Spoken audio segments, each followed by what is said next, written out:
क्या आपको पता है कि बीपीएससी टीआरई के हर साल के पेपर में मॉडर्न हिस्ट्री से सबसे ज़्यादा सवाल कहाँ से आते हैं? वो है इंडियन नेशनल मूवमेंट। नमस्कार दोस्तों, स्वागत है आपका दर्पण जीएस पर। आज की इस क्लास में हम दो ऐसे टॉपिक्स को पढ़ने वाले हैं जहां से बीपीएससी हर बार 2 से 3 सवाल पक्का पूछता है। वो है स्वदेशी आंदोलन और होम रूल लीग। हम सिर्फ ऊपर से नहीं पढ़ेंगे बल्कि एनसीईआरटी और बिहार एससीईआरटी का वो निचोड़ देखेंगे जो आपको सिलेक्शन दिलवाएगा। अगर आपने ये 20 मिनट की क्लास पूरी देख ली तो एग्जाम हॉल में इस टॉपिक से एक भी सवाल गलत नहीं होगा। तो चलिए बिना देरी किए शुरू करते हैं आज की सिलेक्शन वाली क्लास।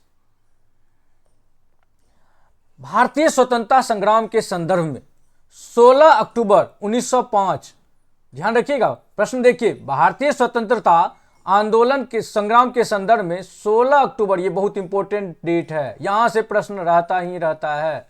निम्नलिखित कारणों से किनके लिए प्रसिद्ध है? बताइए इसका आंसर। निम्नलिखित, देखिए 16 अक्टूबर 1905 को क्या हुआ था? बिल्कुल ये ईस्वी जैसे ही आता है हमें एक घटना याद आती है, वो है कौन सा? स्वदेशी आंदोलन। स्वदेशी आंदोलन 1905 को हुआ था। तो अब बताइए इस पर, देखिए ऑप्शन है, कलकत्ता के टाउन हॉल में स्वदेशी आंदोलन की औपचारिक घोषणा की गई। इस दिन आधिकारिक रूप से बंग भंग लागू हुआ। नौरोजी ने घोषणा की कि भारतीय राष्ट्रीय कांग्रेस का लक्ष्य स्वराज है। लोकमान्य तिलक ने पूना में विदेशी आंदोलन प्रारंभ किया। बताइए इसका आंसर आपके हिसाब से क्या होना चाहिए? देखिए इस दिन स्वदेशी आंदोलन शुरू हुई थी और 16 अक्टूबर 1905 को, बिल्कुल 16 अक्टूबर 1905 को जो है किया गया था, कलकत्ता के टाउन हॉल में स्वदेशी आंदोलन की घोषणा की गई थी। पूरे बंगाल में ये शोक दिवस मनाने के लिए 16 अक्टूबर शोक दिवस मनाया जाने लगा। बंगाल विभाजन का हमने पूरे बताया है डिटेल से आपको पिछले क्लास में, अगर आप चाहें तो जा करके हमारी पिछली क्लास देख सकते हैं, जिसमें हम हिस्ट्री का सीरीज चला रहे हैं, जिससे आप बीपीएससी टीआरई में आपको सिलेक्शन लेने में मदद मिलेगी। तो देखिए बंगाल विभाजन को अगर हम डिटेल से देखें थोड़ी सी, तो देखिए इसे हम समझते हैं एक बार। देखिए बंगाल विभाजन में क्या हुआ था, ध्यान से, बंगाल विभाजन फिर से एक बार आप देख लीजिए। बंगाल विभाजन की स्थिति में इनमें निर्णय ली गई थी। कब निर्णय की घोषणा कब की गई थी? निर्णय लिया गया था बंगाल विभाजन का 20 जुलाई 1905 ईस्वी को कि बंगाल में विभाजन होगा। और उस समय में यहाँ के वायसराय कौन थे? तो लॉर्ड कर्जन वायसराय थे। उन्होंने निर्णय लिया कि बंगाल का विभाजन किया जाएगा। बंगाल का विभाजन किस प्रकार से किया जाएगा अगर हम देखें तो देखिए ये बंगाल के विभाजन की चर्चा की गई थी। ये देखिए पूरा ये भारत, उस समय का जो ब्रिटिश कालीन भारत था, ब्रिटिश कालीन भारत में ये वाला एरिया जो है, ये देखिए ये जो है ये है बंगाल का एरिया। उस समय का बंगाल का ये एरिया था। इसको विभाजन करने की बात की गई। इसको विभाजन करने के लिए ये एरिया जो है इसको पश्चिमी बंगाल एरिया माना गया। इस एरिया को कहा गया पश्चिमी बंगाल, और ये एरिया जो था ये बना गया पूर्वी बंगाल। पश्चिमी बंगाल और पूर्वी बंगाल में विभाजन किया गया। देखिए पश्चिमी बंगाल का जो ये एरिया था जिसमें बिहार का, उड़ीसा का और बंगाल का लिया गया, और जो पूर्वी बंगाल वाला एरिया था असम और पूर्वी बंगाल की जगह को लिया गया। ये एक नया प्रांत, और इसका जो जगह मुख्यालय बनाया गया, इसका मुख्यालय बनाया गया ढाका। आप ये देख सकते हैं ये वाला एरिया, ये एरिया पूर्वी बंगाल, जो कि जिसका कि एक बहुत बड़ा भाग अब बांग्लादेश में चला गया है। तो असम का सिलहट जिला वगैरह इन सबको मिला करके जो है पूर्वी बंगाल बनाने की बात की गई। और ये जो है ये पश्चिमी बंगाल, जहां पर पश्चिम बंगाल, उड़ीसा और बिहार को माना गया। तो ये जो एरिया था ये पूर्वी बंगाल के रूप में निश्चित किया गया, 2 भाग किया गया। तो यहां पर 2 भागे करने की लॉर्ड कर्जन के द्वारा निर्णय लिया गया। और वो प्रभावी कब से हुआ? तो प्रभावी जो बंगाल विभाजन प्रभावी माना गया, क्या असली बंगाल विभाजन हो गया, वो डेट था 16 अक्टूबर 1905। ध्यान रखिएगा 16 अक्टूबर 1905 को बंगाल विभाजन प्रभावी हुआ। फिर इसी दिन कलकत्ता के टाउन हॉल में, कहां पर? ध्यान रखिएगा कलकत्ता का टाउन हॉल में एक निर्णय लिया गया कि क्या किया जाएगा, इस दिन को शोक दिवस के रूप में मनाया जाएगा। इस दिन को शोक दिवस के रूप में मनाने की बात की गई। ये चीजें, ये जो अध्यक्षता हुआ था, ये अध्यक्षता की गई थी कलकत्ता के टाउन हॉल में कृष्ण कुमार मित्र के द्वारा, के मित्र, ध्यान रखिएगा शॉर्ट नाम कृष्ण कुमार मित्र के द्वारा घोषणा किया गया कि इस दिन शोक दिवस के रूप में मनाया जाएगा पूरे ये कांग्रेस के द्वारा। तो ब्रिटिश भारत माल के बहिष्कार का इसमें सुझाव दिया गया। इसमें जो था स्थिति यहां पर जैसे ही ये हुआ, राखी दिवस के रूप में मनाने की बात की गई रविन्द्रनाथ टैगोर के सुझाव पर। ध्यान रखिएगा, राखी दिवस जो मनाया जाने का सुझाव दिया गया वो किनके द्वारा दिया गया? रविन्द्रनाथ टैगोर के द्वारा दिया गया। इंपॉर्टेंट टॉपिक है, पॉइंट है, आप ये ध्यान रखिएगा। देखिए इसका जो नेतृत्व किया गया अलग अलग जगह अलग अलग लोगों के द्वारा। जैसे नेतृत्व एक किया गया जो कहा जा सकता है पूरा देश में, तो वो बाल गंगाधर तिलक के द्वारा पूरे देश में, मुख्यतः अगर कहें तो मुख्यतः महाराष्ट्र में, बंबई और पुणे में इसका काफी ज्यादा जो किया गया चर्चा वो किसके द्वारा? तिलक के द्वारा, या कह सकते हैं इनके द्वारा पूरे देश में की गई। इसके अलावा जो अजीत सिंह थे और लाला लाजपत राय साहब थे, ध्यान रखिएगा, अजीत सिंह और लाला लाजपत राय साहब। देखिए अजीत सिंह और लाला लाजपत राय इनके द्वारा पंजाब में किया गया। पंजाब में किनके द्वारा किया गया इसका? तो अजीत सिंह जो भगत सिंह के चाचा थे, अजीत सिंह और लाला लाजपत राय के द्वारा जो है ये रखी गई कि इसका नेतृत्व पंजाब में किया गया स्वदेशी आंदोलन का। वहीं अगर देखिए दिल्ली में, तो दिल्ली में सैयद हैदर रजा के द्वारा किया गया। किनके द्वारा? सैयद हैदर रजा ने नेतृत्व किया दिल्ली में। यहीं पर इसी स्वदेशी आंदोलन के संदर्भ में स्वदेशी बांधव समिति बनाई गई। स्वदेशी बांधव समिति किसके द्वारा बनाई गई थी? याद रखिएगा, स्वदेशी बांधव समिति अश्विनी कुमार, स्वदेशी बांधव समिति अश्विनी कुमार दत्त के द्वारा, अश्विनी कुमार दत्त ये संस्थापक थे स्वदेशी बांधव समिति के। ये भी सवाल काफी बार पूछा जाता है। इस आंदोलन की एक सबसे बड़ी जो खासियत थी, इनमें महिलाओं की सक्रिय भागीदारी हुई थी। ये ध्यान रखिएगा, महिलाओं की इसमें सक्रिय भागीदारी हुई थी। ये आंदोलन की सबसे बड़ी विशेषता थी कि महिलाओं की सक्रिय भागीदारी था, क्योंकि अन्य जो आंदोलन इससे पहले हुआ था उनमें महिलाओं की सक्रिय भागीदारी नहीं था। इस आंदोलन की सबसे महत्वपूर्ण बातें यही थी। इसके अलावा इसमें किसान जो था वो अलग थलग रहा था, जो मुस्लिम समुदाय, बहुसंख्यक मुस्लिम समुदाय थे, वो भी इस आंदोलन से अलग रहा था, ठीक ना। इस आंदोलन में पहली बार गाया गया वंदे मातरम। कौन सा? वंदे मातरम।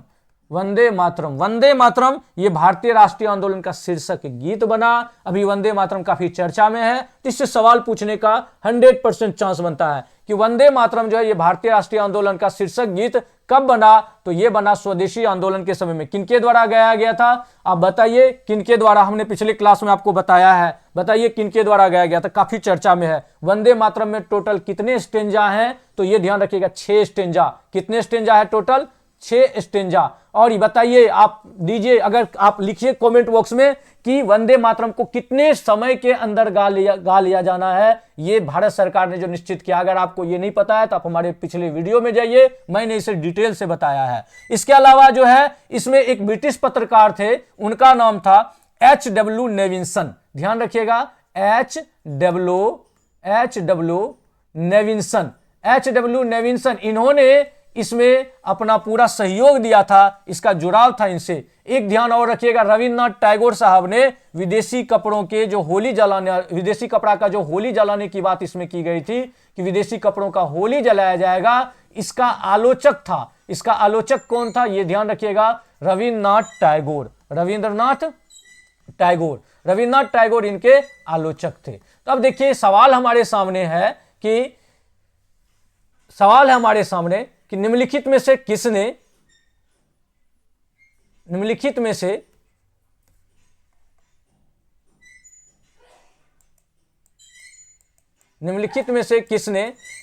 भारतीय स्वतंत्रता संग्राम में किसके लिए यह प्रसिद्ध है? तो इसका आंसर क्या हो जाएगा? तो यह इसका आंसर हो जाएगा भारतीय स्वतंत्रता संग्राम के संदर्भ में कि 16 अक्टूबर निम्नलिखित किसके लिए प्रसिद्ध है? कलकत्ता के टाउन हॉल में स्वदेशी आंदोलन की औपचारिक घोषणा की गई, इसके लिए मुख्यतः प्रसिद्ध है ना।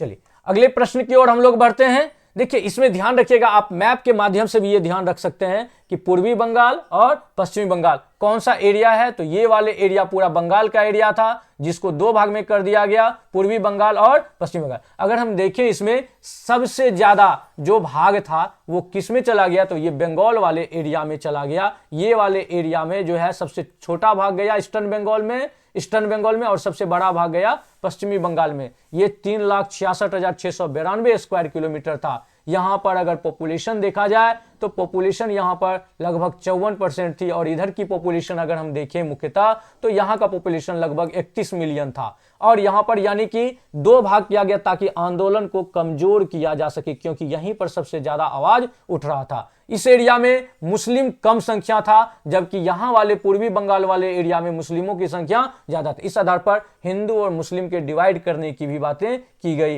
हिंदू और मुस्लिम को किस तरह से डिवाइड किया जाए। यहां पर मुस्लिम लगभग 58% था, तो इस एरिया में जो मुस्लिम का संख्या था लगभग 17% के आसपास हो गया था। नेक्स्ट प्रश्न है हमारे सामने कि किसने भारतीय राष्ट्रीय कांग्रेस के विरुद्ध अनुनय विनय और विरोध की राजनीति का दोष लगाया था? किसने लगाया था, यह आंसर क्वेश्चन पूछा जाता है। किसने? बाल गंगाधर तिलक। बिल्कुल सही, बाल गंगाधर तिलक ने अनुनय विनय और विरोध की राजनीति का दोष लगाया था। कहा कि कांग्रेस जो है, कांग्रेस हमेशा जो है अनुनय विनय और विरोध करते रहता है, यानी कि वो पूरी तरह से सही से जो उग्र तरीके से आंदोलन नहीं करता है। तो ये किसने कहा था? ये बाल गंगाधर तिलक ने। ध्यान रखिएगा, बाल गंगाधर तिलक स्वदेशी आंदोलन में बंबई, पुणे और लगभग भारत में नेतृत्व किया था। बाल गंगाधर तिलक का दो पत्रिका काफी पूछा जाता है, केसरी और मराठा। ये बहुत महत्वपूर्ण है। केसरी किस भाषा में लिखी गई थी? मराठी भाषा में। और मराठा किस भाषा में? इंग्लिश भाषा में लिखा गया था। इसके अलावा शिवाजी उत्सव और गणेश उत्सव, यह भी महत्वपूर्ण है। शिवाजी उत्सव और गणेश उत्सव जो शुरू की गई थी किसके द्वारा? बाल गंगाधर तिलक के द्वारा। अगला प्रश्न, बंगाल विभाजन के प्रत्याघात के रूप में, क्वेश्चन देखिएगा, बंगाल विभाजन के प्रत्याघात के रूप में कौन सा आंदोलन शुरू हुआ था? जब बंगाल विभाजन की घोषणा की गई तो कौन से आंदोलन की शुरुआत हुई थी? बताइए इसका आंसर। अभी हमने इसका चर्चा किया है। बंगाल विभाजन के प्रत्याघात के रूप में कौन सा आंदोलन शुरू हुआ? बताइए इसका आंसर। इसका आंसर बिल्कुल सही जा रहे हैं, स्वदेशी आंदोलन। कौन सा? स्वदेशी आंदोलन। बंगाल विभाजन के प्रत्याघात के रूप में स्वदेश। अगर आप हमारे चैनल पर नए हैं तो लाइक कर दीजिए, सब्सक्राइब कर दीजिए और अपने दोस्तों के साथ शेयर भी करिए और कमेंट भी करते रहिएगा, जिससे हमें लगे कि आप सीरियस स्टूडेंट हैं। मैं आपके लिए और भी बेहतरीन वीडियो बनाते लगाऊंगा आप लोगों के सामने क्लास बेहतरीन, ताकि आपका सिलेक्शन निश्चित रूप से बीपीएससी टीआरई में हो। मैं आपके सामने एक घोषणा करता हूं कि आप लोगों के लिए रैपिड फायर भी लाऊंगा, जिसमें कि आप रैपिड फायर देखिएगा वीडियो, और उससे काफी सारे क्वेश्चंस आपको रैपिड फायर के रूप में मिलेगा जो एग्जाम में आपको मदद करेगी। देखिए ये अगला क्वेश्चन है,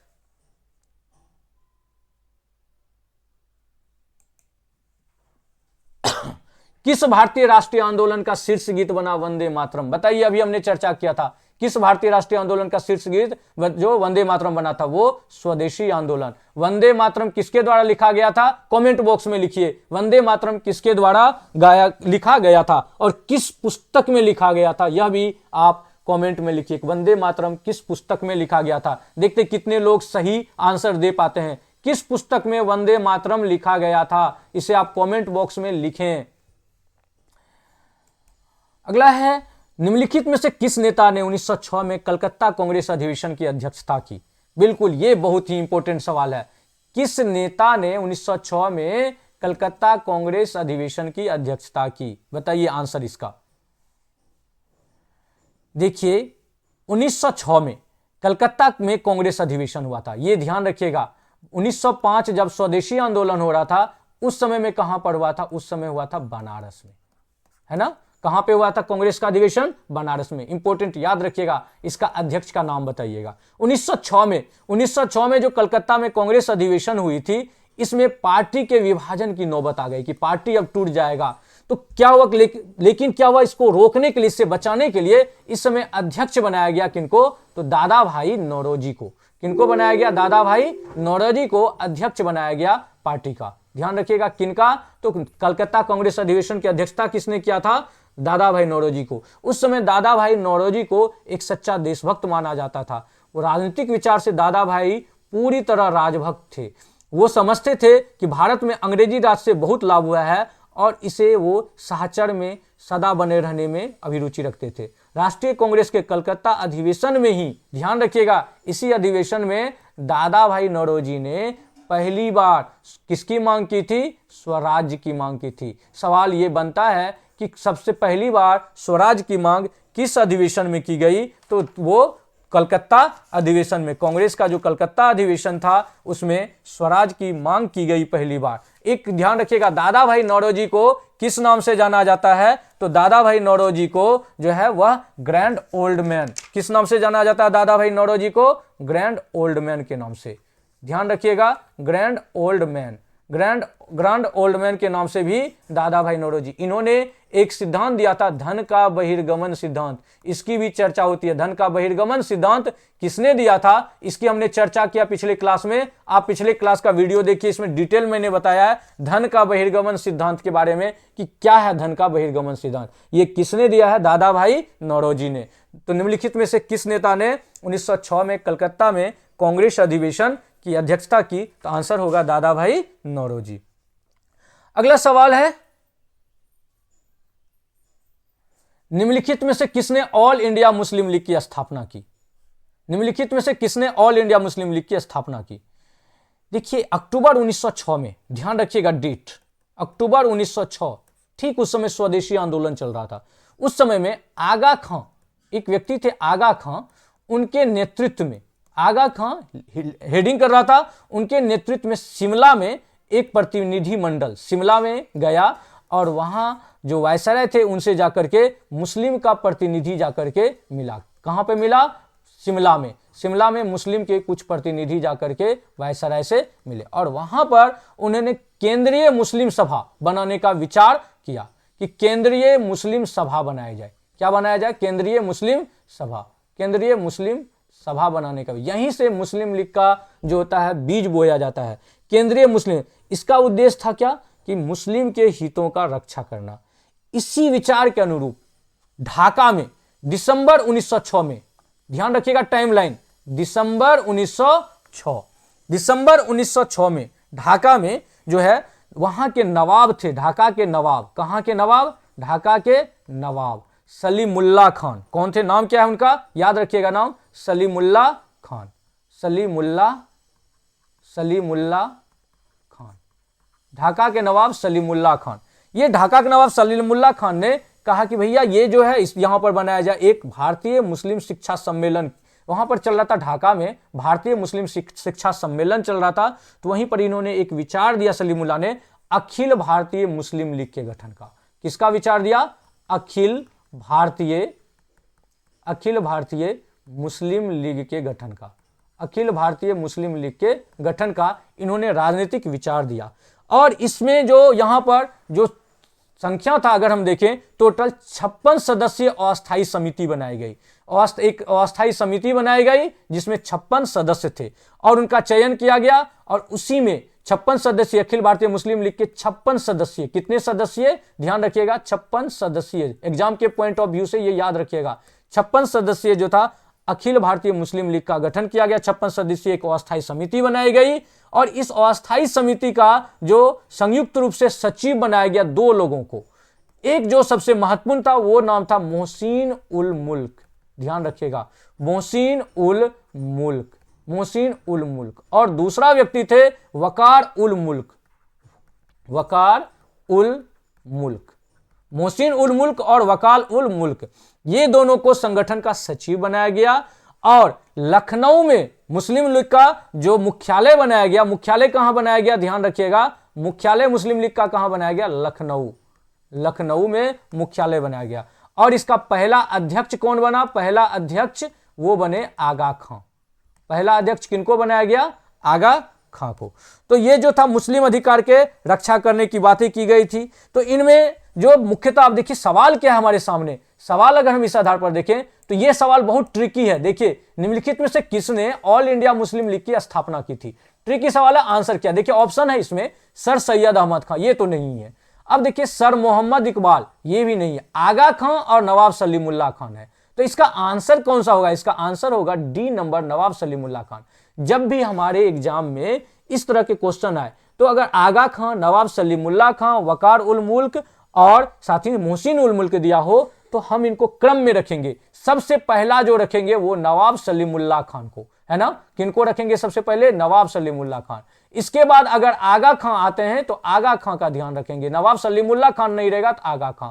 और उसके बाद हम रखेंगे आगा खां के बाद जो मोहसिन उल मुल्क का नाम। ध्यान रखिएगा, मोहसिन उल मुल्क, इनका ये क्रम याद रखिएगा। जब ये तीनों में से ऐसी तरह से आप चूज करिएगा न, अगर तीनों का नाम रहे तो हम किन्हें लेंगे, नवाब सलीमुल्लाह खान को। अगर इनमें इनका नाम ना रहे, ये दोनों का रहे, तो इनमें किनको हम पहले लेंगे, आगा खां को। तो इस तरह से आप आंसर को याद रखेंगे। ये क्वेश्चन बहुत ही ट्रिकी है, ये फंसाने वाला क्वेश्चन है, तो आप ऐसे क्वेश्चन को बहुत अच्छे से ध्यान रखिएगा। इनका मुस्लिम लीग का 2 अधिवेशन तो आप पक्का याद रखिएगा। एक अधिवेशन जो कराची में हुई थी, ध्यान रखिएगा, प्रमुख अधिवेशन जो 1907 में कराची में हुई थी, उस अधिवेशन को आप ध्यान रखिएगा। 1907 का कराची अधिवेशन, 1907 का कराची अधिवेशन, और दूसरा ध्यान रखिएगा 1908 का अमृतसर अधिवेशन। अमृतसर अधिवेशन, यहां पर ही मुस्लिमों के लिए अमृतसर अधिवेशन, इसी में मुस्लिम लीग, अखिल भारतीय मुस्लिम लीग जो था, उन्होंने मुस्लिम के लिए अलग से पृथक निर्वाचन मंडल की मांग की थी। पृथक निर्वाचक मंडल की मांग किसमें की थी? पृथक निर्वाचक मंडल की मांग 1908 के जो अधिवेशन हुआ था मुस्लिम लीग का, उसमें। तो इस तरह से आप ये ध्यान रखिएगा, क्वेश्चन इससे काफी सारा पूछा जाता है। तो निम्नलिखित में किसने ऑल इंडिया मुस्लिम लीग की स्थापना की थी? तो आंसर क्या हो जाएगा इसका? इसका आंसर हो जाएगा नवाब सलीमुल्लाह खान। नेक्स्ट है 1906 में मिंटो से शिमला में मिले मुसलमानों के शिष्टमंडल ने प्रार्थना की। किसके लिए? अभी हमने इसका चर्चा किया, किसके लिए? बताइए आंसर।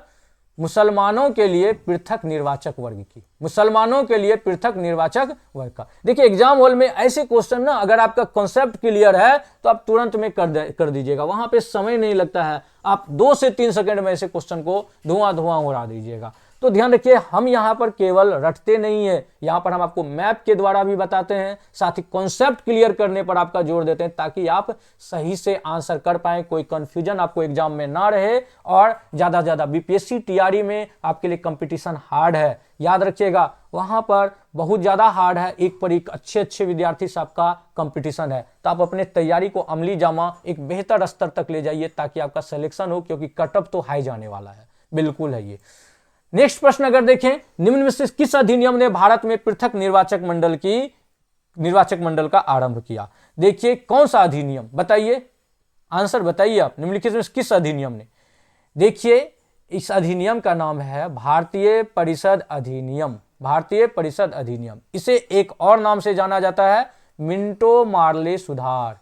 मिंटो मार्ले सुधार नाम से भी, मिंटो मार्ले सुधार 1909। कौन सी ईस्वी में? 1909 में आया था। ये जो मिंटो साहब भारत सचिव थे, और मार्ले साहब जो थे ये थे भारत के उस समय में वायसराय। तो भारतीय परिषद अधिनियम जो ये भारत में पृथक निर्वाचन मंडल का आरंभ किया, वो कब? भारतीय परिषद अधिनियम 1909 में किया गया। ध्यान रखिएगा, इनमें जो जॉन मार्ले साहब थे, ये थे भारत के सचिव, और लॉर्ड मिंटो थे भारत का वायसराय। तो ध्यान रखिएगा, ये क्या थे? वायसराय थे, वायसराय। और जो मार्ले साहब थे वो क्या थे? जॉन मार्ले भारत के सचिव थे, भारत सचिव थे। देखिए इन्होंने भारतीय परिषद अधिनियम जो 1909 था, ये किसके द्वारा पारित की गई थी? ध्यान रखिएगा, ब्रिटिश संसद के द्वारा। क्वेश्चन आपको फंसा सकता है, ब्रिटिश संसद द्वारा ये संवैधानिक सुधार किया गया था। इसमें सांप्रदायिक प्रतिनिधित्व के तहत मुसलमान के लिए पृथक निर्वाचक मंडल की घोषणा की गई थी। अभी हमने पढ़ा अमृतसर अधिनियम में, जो अखिल भारतीय मुस्लिम लीग था, उन्होंने पृथक निर्वाचक मंडल का मांग किया था। तो उसकी घोषणा कब की गई? भारतीय परिषद अधिनियम 1909 में सरकार के द्वारा। गांधी जी ने इस अधिनियम को कहा कि ये इसने हमारा सर्वनाश कर दिया है। मार्ले मिंटो सुधार या भारतीय परिषद अधिनियम, इन्होंने हमारा पूरी तरह से क्या कर दिया? सर्वनाश कर दिया। तो ये ध्यान रखिएगा। नेक्स्ट देखें, निम्नलिखित में किसका योगदान होम रूल लीग के स्थापना में नहीं था? देखिए बताइए आंसर। निम्नलिखित में से किसका योगदान? होम रूल लीग आंदोलन, समझते हैं होम रूल लीग आंदोलन को।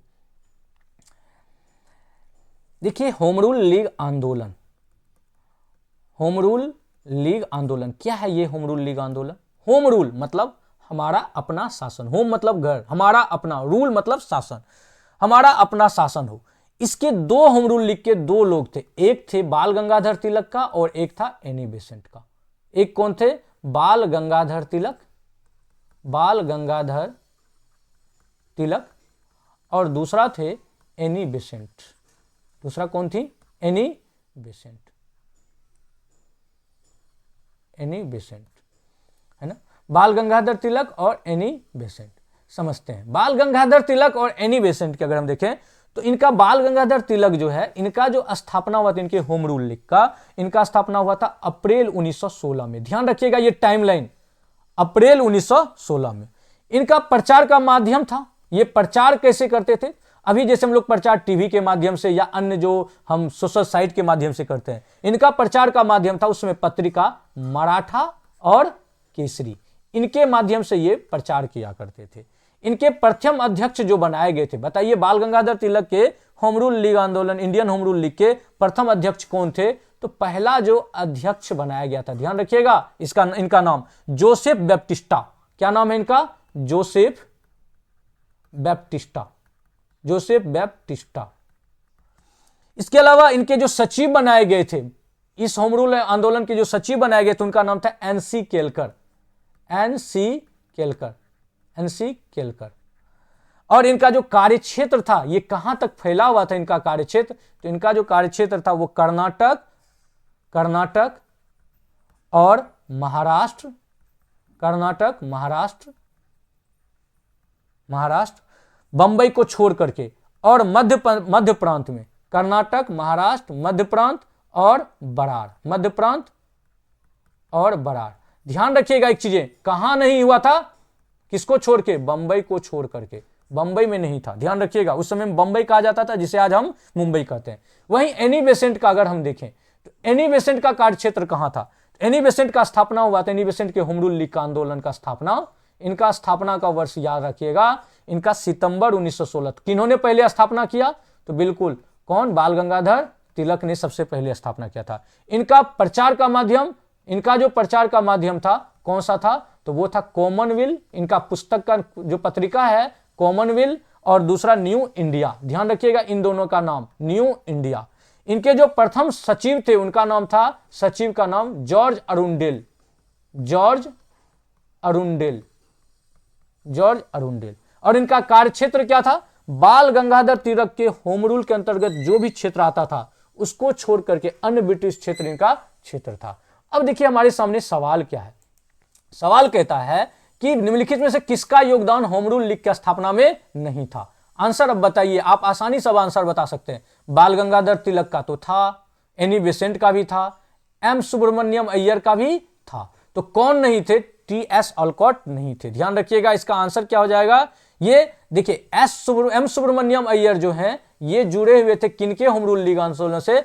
एनी बेसेंट के होम रूल लीग आंदोलन से। ध्यान रखिएगा ये एनी बेसेंट के होम रूल लीग आंदोलन के स्थापना से संबंधित था। टी.एस. अल्कॉट इनसे जुड़े हुए नहीं थे। टी.एस. अल्कॉट कौन थे? टी.एस. अल्कॉट, इसका आंसर क्या हो जाएगा? टी.एस. अल्कॉट। ये थियोसॉफिकल सोसाइटी जो एनी बेसेंट के द्वारा, एनी बेसेंट का जो थियोसॉफिकल सोसाइटी था उससे संबंधित थे टी.एस. अल्कॉट साहब। तो आंसर क्या हो जाएगा? टी.एस. अल्कॉट। नेक्स्ट प्रश्न है, किस अधिवेशन में होम रूल समर्थक, ध्यान रखिए, किस अधिवेशन में होम रूल समर्थक अपनी राजनीतिक शक्ति का सफलतापूर्वक प्रदर्शन कर सका? तो किस अधिवेशन में इन्होंने सफलतापूर्वक किया था? तो वह था 1916 का कांग्रेस का लखनऊ अधिवेशन। तो आंसर क्या हो जाएगा? कांग्रेस का 1916 का लखनऊ अधिवेशन। तो ये याद रखिएगा। देखिए एक चीज यहां पर 1916 का जो लखनऊ अधिवेशन हुआ था उसमें होम रूल लीग के सदस्य जो थे उनको अपनी ताकत दिखाने का मौका मिला था। इसमें एक चीज ध्यान रखिएगा, यहां पर ज्यादा से ज्यादा ये जो तिलक के समर्थक वाले होम रूल थे उन्होंने ट्रेन चलाया था लखनऊ तक। उस ट्रेन का नाम दिया गया था, वो ट्रेन आरक्षित कर दिया गया ताकि लोग ज्यादा से ज्यादा पहुंचे। उसको दो नाम से जाना जाता था, एक कांग्रेस स्पेशल ट्रेन के नाम से जाना जाता था, कांग्रेस स्पेशल, या दूसरा कहते हैं home rule special, home rule special के नाम से जाना जाता था। होम रूल स्पेशल इनके नाम से वो ट्रेन जानी जाती थी। इसमें ज्यादा से ज्यादा सदस्य बनाने की हर संभव कोशिश की गई थी। और अधिवेशन के तुरंत बाद उसी पंडाल में जो दोनों होम रूल थे, किसका? एनी बेसेंट का होम रूल और बाल गंगाधर, उनकी बैठक हुई जिसमें 1000 प्रतिनिधि ने भाग लिया था। कांग्रेस लीग समझौते की सराहना की गई थी और इस बैठक को जो था बाल गंगाधर तिलक और एनी बेसेंट ने संबोधित किया था। नेक्स्ट प्रश्न है, होम रूल आंदोलन भारत के स्वतंत्रता संग्राम के एक नए चरण के आरंभ का द्योतक था क्योंकि इसने देश के सामने स्वशासन की ठोस योजना रखी थी, या आंदोलन का नेतृत्व गांधी जी के हाथ में चला गया था, या हिंदुओं और मुसलमानों ने एक संयुक्त संघर्ष प्रारंभ किया, या इसने अतिवादियों और उदारवादियों के बीच पुनर्मेल स्थापित किया। आंसर बताइए इसका आंसर। आप दीजिए इसका आंसर, बताइए क्या होगा। आप ऐसे क्वेश्चन को तभी कर पाएंगे जब आप इसे डिटेल में पुस्तक में पढ़ेंगे। इसलिए आपको कहा जाता है कि एनसीईआरटी को अच्छे से पढ़िए ताकि आप बेहतर कर सकें, है ना। और साथ ही साथ बिहार एससीईआरटी को। आंसर बताइए क्या होगा इसका। देखिए, होम रूल आंदोलन के दो नेता तिलक और एनी बेसेंट, इनके दिमाग में सबसे पहला था स्वराज, और स्वराज का अर्थ दोनों के लिए एक ही जैसा था। ध्यान रखिएगा, ये स्वराज का अर्थ दोनों के लिए एक ही जैसा। क्या स्वराज का अर्थ था कि केंद्रीय, प्रांतीय और स्थानीय, ध्यान रखिएगा, केंद्रीय, प्रांतीय और स्थानीय स्तर पर उत्तरदायी शासन और प्रशासन की अधिक से अधिक व्यवस्था की जाए। केंद्र के स्तर पर भी, राज्य के स्तर पर भी और स्थानीय स्तर पर भी।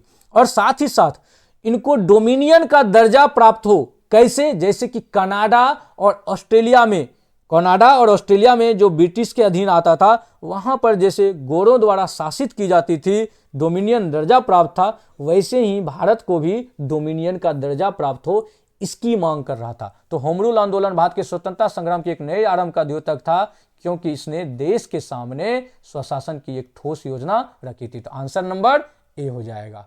तो चलिए, अगर आपको अभी तक हमारी ये क्लास अच्छी लगी हो तो आप इसे लाइक, सब्सक्राइब और अपने दोस्तों के साथ शेयर करिए, और उम्मीद है कि आप इसमें अच्छे सीखे होंगे। हम अगली जो क्लास महात्मा गांधी पर लेकर आ रहे हैं, उन्हें मिस बिल्कुल मत करिएगा।